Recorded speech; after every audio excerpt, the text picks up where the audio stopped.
মহিলাদের ভিতরে যারা হাউসওয়াইফ তারা সবথেকে বেশি তাদের জীবন নিয়ে ডিপ্রেশনে থাকে। তাদের মনে হয় ঘরের কাজ, পরিবার এইসব সামলাতে সামলাতে অনেক সময় হাউসওয়াইফরা নিজেদের জন্য সময় পান না। যেসব মহিলারা কর্পোরেট জব করে বা কোনো বিজনেস করে তাদের কিন্তু বাহিরেও আলাদা একটা জগৎ থাকে, কিন্তু আমরা যারা হাউসওয়াইফরা আছি তাদের কিন্তু এই সুবিধাটা থাকে না। তাহলে হাউসওয়াইফরা কি করবে? তাহলে কি হাউসওয়াইফদের জীবনটা এরকম হতাশাময় আর অন্যের জন্য পার হয়ে যাবে? আমি নিজেও একজন হাউসওয়াইফ, কিন্তু উচ্চ লেভেলের প্রাতিষ্ঠানিক কোনো শিক্ষা কিন্তু আমার নেই, কিন্তু আমি কিন্তু ডিপ্রেসড না, কারণ আমি আমার সংসারের বাইরেও নিজের কিন্তু একটা জগৎ বানিয়ে নিয়েছি। তাহলে এখন আমার অনেক আপুরাই বলতে পারেন, তাহলে আপু আমরাও কি তোমার মতো ভিডিও বানানো আর ব্লগিং শুরু করে দিব? একেবারেই তা নয়। আচ্ছা, হাউসওয়াইফ মানে কি সারাটা দিন শুধু আমাদের কাজই করতে হবে? বাচ্চা, সংসার, স্বামী, শুধু ওদেরকে নিয়ে আমাদের সারাটা দিন কাটাতে হবে?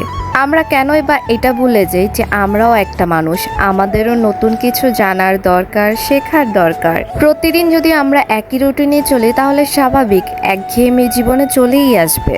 আমি আমার ফ্রি টাইমে বই পড়ি, গার্ডেনিং করি, অথবা যে কোনো একটা অডিও ওয়াচ শুনি ইউটিউব থেকে। এখন আরো একটা কোশ্চেন আসতে পারে, আপু তুমি না হয় এগুলা করো, তাহলে আমরা কি করতে পারি? নিজের শখগুলোকে সময় দিন।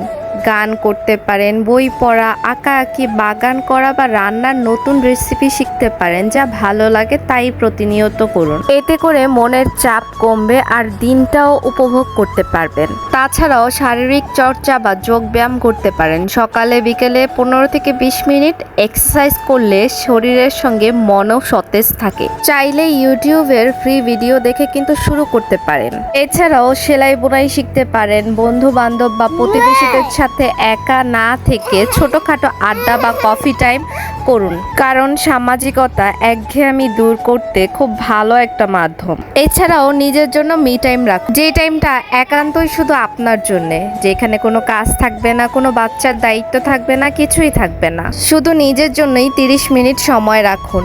স্কিন কেয়ার, মুভি দেখা, ডায়েরি লেখা, এগুলোও কিন্তু মানসিক শান্তি দেয়। মোট কথা, হাউসওয়াইফ হওয়া মানেই শুধু একঘেয়েমি নয়। নিজের যত্ন নিন, নিজের শখের আর পছন্দের জিনিসগুলো করুন, তখন দেখবেন নিজের একঘেয়েমি জীবন থেকে জীবনটা আরো রঙিন আর সুন্দর হয়ে উঠবে।